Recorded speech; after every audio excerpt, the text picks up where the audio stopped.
Welcome back to the biologically. और आज मैं आप लोगों के सामने इंडो इस्लामिक का सिलेबस डिस्कस करने के लिए जा रहा हूं फॉर क्लास 11th एंट्रेंस। आप लोग बस ये समझिए कि आखिरकार मैंने आप लोगों के सामने ये सेशन लॉन्च किया है और मैं आप लोगों से ये वादा करता हूं कि टिल द एंट्रेंस तक मैं आपको वो मेंटरशिप दूंगा जो आपकी प्रिपरेशन नेक्स्ट लेवल पहुंचा देगी और आपके सिलेक्शन के चांसेस 1000% बढ़ा देगी। देखिए, सबसे बड़ी प्रॉब्लम बच्चों को पास में ये रहती है इंडो इस्लामिक पढ़ने में कि बच्चों को एक्चुअल सिलेबस पता ही नहीं होता कि आखिरकार क्या क्या पढ़े। देखिए, यहां पर हमारे पास में मैंने अभी एक चीज यहां पर मेंशन करी है। आप अगर देखेंगे यहां पर मैंने एक चीज मेंशन करी है, syllabus of Indo Islamic. Syllabus of Indo Islamic का मतलब क्या है कि आखिरकार वो कौन कौन सी चीजें हैं जो इंडो इस्लामिक के अंदर पूछी जा रही हैं और इंडो इस्लामिक के अंदर आ रही हैं। ठीक है, कौन कौन से पेपर पे कौन कौन से टॉपिक्स में अलीगढ़ मुस्लिम यूनिवर्सिटी के जो प्रोफेसर्स हैं वो क्वेश्चंस बनाते हैं और किस किस तरीके के क्वेश्चंस आते हैं। देखिए, आप पीवाईक्यूज जब देखेंगे यानी प्रीवियस ईयर्स के क्वेश्चन जब इंडो इस्लामिक के देखेंगे तो आप लोगों को एक बात पता चलेगी कि हाँ, किस तरीके से उन लोगों ने इसी सिलेबस से एकदम यूनिक क्वेश्चंस को बनाया है। तो let get started the syllabus की आखिरकार किस तरीके से अपन जो है वो सिलेबस को समझेंगे। देखिए, सबसे पहली चीज मैं आप लोगों को बता देता हूं कि सिलेबस का पहला पार्ट है अकायद एंड इबादत। अकायद किसको कहते हैं? देखो, मुसलमानों के सबसे पहली चीज एक बात ध्यान रखिएगा, मुसलमानों के ईमान मुफज्जल है, यानी अल्लाह तबारक व तआला ने नबी करीम सल्लल्लाहु अलैहि वसल्लम के जरिए ये बात कही कि तुम्हें अगर मुसलमान होना है तो तुम लोगों को सबसे पहले इन सारी चीजों पर अकीदत तुम्हारी रहना चाहिए, तुम्हारा भरोसा रहना चाहिए, तुम्हारा दिल इस बात को मानना चाहिए और तुम्हारी जबान इस बात को इकरार करनी चाहिए। उन सारी चीजों को अकायद कहा जाता है और अकायद के साथ में ही इन लोगों ने इबादत को रखा है कि किस तरीके से अकायद के साथ साथ आप इबादत पढ़ेंगे। देखिए, सबसे पहली चीज है यहां पर फेथ इन गॉड, यानी अल्लाह पर विश्वास कि अल्लाह एक है, वही क्रिएटर है और उसी ने हमको बनाया है। ये है फेथ इन गॉड। इसमें जब हम डिटेल डिस्कशन करेंगे ना, जब मैं आप लोगों को सीरत पढ़ाऊंगा तब मैं आप लोगों को एक एक चीज समझाऊंगा कि किस किस तरीके से आप एक एक चीज पढ़ेंगे यहां पर। ठीक है, दूसरा है फेथ इन एंजल्स। एंजल्स बोलते हैं फरिश्तों के लिए। ठीक है, यानी आप कितना भरोसा रखते हैं फरिश्तों पर। अल्लाह के जो फरिश्ते हैं, अल्लाह ताला ने जो 4 मुफज्जल फरिश्ते बनाए हैं उन पर और बाकी फरिश्तों पर, ठीक है, जिनको अलग अलग काम दिया है। किसी को रूह निकालने का काम दिया है, किसी को क़यामत के दिन सूर फूकने का काम दिया है, किसी को सूरज और रोशनी और खाने का काम दिया है। ठीक है, इन सारी चीजों में। उसके बाद में फेथ इन डिवाइन बुक यानी अल्लाह तबारक व तआला की तरफ से भेजी गई जो किताबें हैं उनको बोलते हैं फेथ इन डिवाइन बुक, यानी जो तौरात, ज़बूर, इंजील, कुरान किस पर उतरी, कहाँ उतरी, किस तरीके से उतरी और उनकी आज की डेट में क्या स्थिति है, किस नबी पर अल्लाह तबारक व तआला ने उसको उतारा था। ठीक है, तो ये सारी की सारी चीज जो है वो आपको क्या करनी है, पढ़ते हुए चलनी है। उसके बाद में the messengers of the God, यानी मैसेंजर्स ऑफ द गॉड यानी अल्लाह तबारक व तआला के नबी, यानी नबी के ऊपर आपको पढ़ना है। नबी, देखो एक चीज बता देता हूं, यहां पर एक बहुत मोस्ट फेमस क्वेश्चन जो है जामिया के अंदर भी पूछा जाता है। ठीक है, एक मोस्ट फेमस क्वेश्चन पूछा जाता है कि नबी और रसूल के अंदर क्या फर्क होता है। जब हम डिटेल डिस्कशन करेंगे कि आखिरकार नबी और रसूल के अंदर फर्क क्या है, तो मैं आप लोगों को एक एक चीज बताऊंगा कि क्या क्या फर्क है नबी और रसूल के अंदर। उसके बाद में अगर अपन बात करते हैं तो बात करेंगे किसके बारे में, फेथ इन आफ्टर लाइफ, मतलब हम पहले जीने की बात करेंगे और जीने के बाद फिर मरने की बात करेंगे। ये बात ध्यान रखिएगा।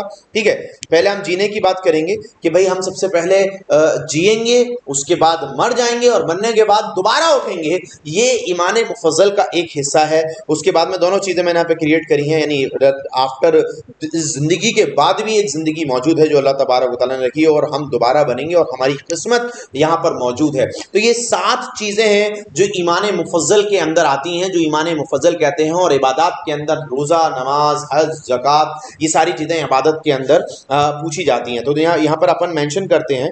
ठीक है, रोजा, नमाज, मैं लिख देता हूं यहां पर रोजा, नमाज, हज, ज़कात, ये सारी चीजें हैं जो इबादत के अंदर आती हैं। उसके बाद में जो अगला है अगला अगर आप देखेंगे तो अगला है आपका सीरत रसूल नबी करीम सल्लल्लाहु अलैहि वसल्लम, the last prophet of the Allah, the last prophet of the Islam, यानी नबी करीम सल्लल्लाहु अलैहि वसल्लम, यानी आखिरी नबी की बात यहाँ पर चल रही है। उसमें हम यहाँ पर नबी करीम सल्लल्लाहु अलैहि वसल्लम की पैदाइश से लेकर उनकी वफात तक अपन एक एक चीज़ को पढ़ेंगे, एक एक चीज़ को समझेंगे कि आखिरकार नबी करीम सल्लल्लाहु अलैहि वसल्लम किस वक्त पैदा हुए, कहाँ पैदा हुए, किसने उनकी परवरिश में अपने अकवाल दिए हैं, किस किस ने किन किन किन चीज़ों को नबी वसल्लम को सपोर्ट किया है। यानी यहाँ पर नबी वसल्लम की बर्थ के बारे में पढ़ना है, उनके बचपने के बारे में पढ़ना है, उनकी जवानी के बारे में पढ़ना है, उनकी विसात के बारे में पढ़ना है, उनकी हिजरत यानी जब मदीना से मक्का से मदीना मुनव्वरा की तरफ हिजरत करी थी उसके बारे में पढ़ना है, मदीने के पीरियड के बारे में पढ़ना है और उनकी डेथ के पीरियड के बारे में पढ़ना है। तो इन सारी चीज़ों को जो है कंबाइंडली अपन जो है वो पढ़ेंगे। उसके बाद में अगर अपन बात करते हैं तो सिलेबस है, तीसरा सिलेबस है कुरान एंड हदीस। ठीक है, तो देखो सबसे पहले कुरान की एक एक चीज आपको मैं बताऊंगा कि कुरान के अंदर कितनी आयतें हैं, कुरान कितने अल्फाजों से बना हुआ है, कितने जबर हैं, कितने जेर हैं, कितने पेश हैं।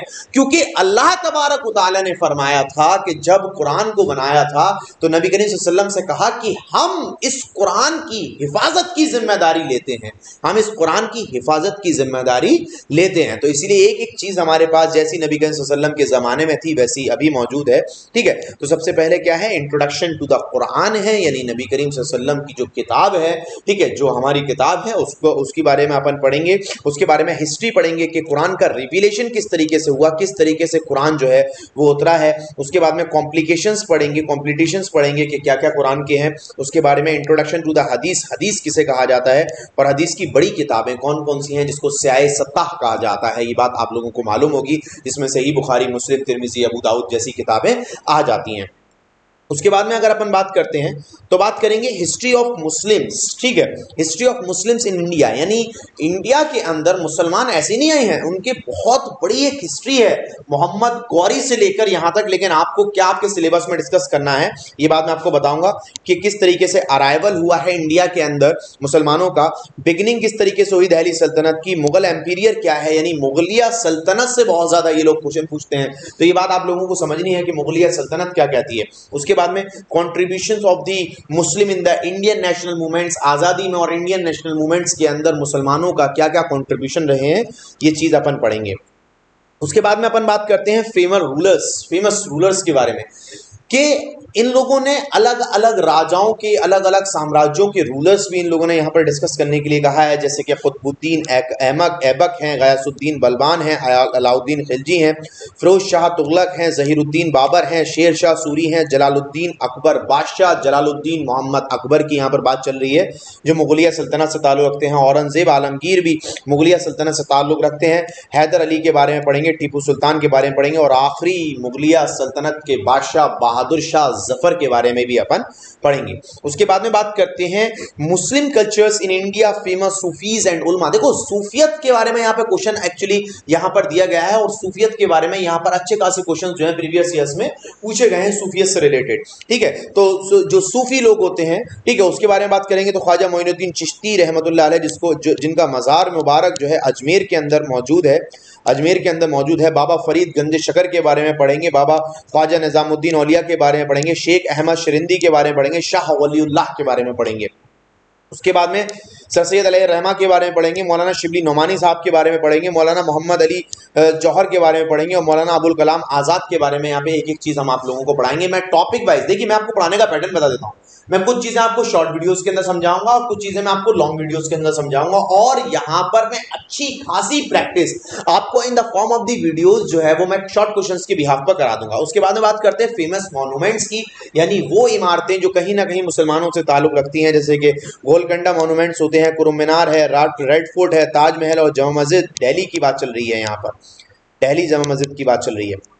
उसके बाद में अपन बात करते हैं रिकमेंडेड बुक कि कौन कौन सी किताबें जो है वो हमें यहाँ पर पढ़नी है, कौन कौन सी किताबें जो है वो हमें यहाँ पर पढ़नी है। मैं दिखाता हूँ आपको अभी।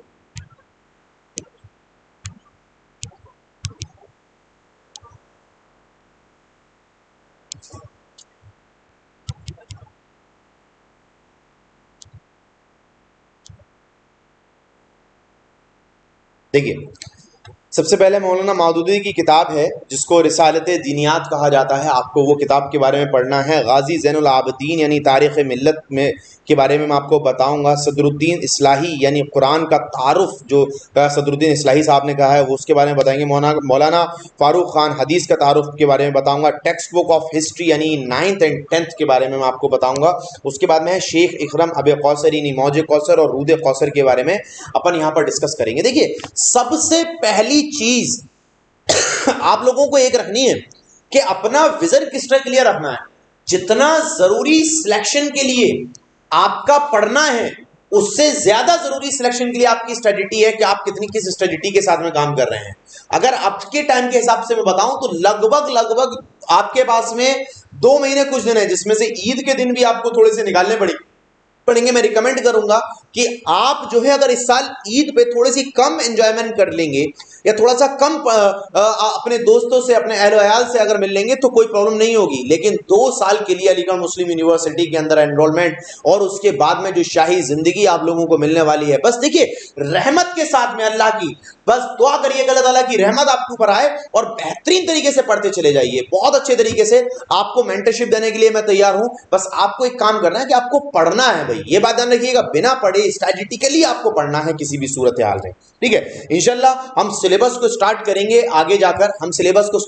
आगे जाकर। एक एक वीडियो आपको पर वीडियो पर टॉपिक के हिसाब से मैं पढ़ाऊंगा। ज्यादा कुछ उसमें मैं डिटेल नहीं करूंगा। बस एक बात ध्यान रखिएगा कि मैं पॉइंट टू पॉइंट बात करूंगा और उस पॉइंट टू पॉइंट का ड्राइव लिंक मैं आपको दूंगा। आप उसके नोट्स को निकालिएगा, वीडियो को देखिएगा, समझिएगा और उसके बाद में पढ़ लीजिएगा। ऐसा नहीं करना है कि डायरेक्टली नोट्स निकाले और पढ़ना चालू कर दिया, इस तरीके से आपको समझ में नहीं आना है। पहले आप वीडियो देखिए, उसके नोट्स को डाउनलोड करिए और उसको किताब पर लिख कर या आप प्रिंट आउट निकलना चाहे तो उसको निकाल कर फिर पढ़िए। Thank you so much.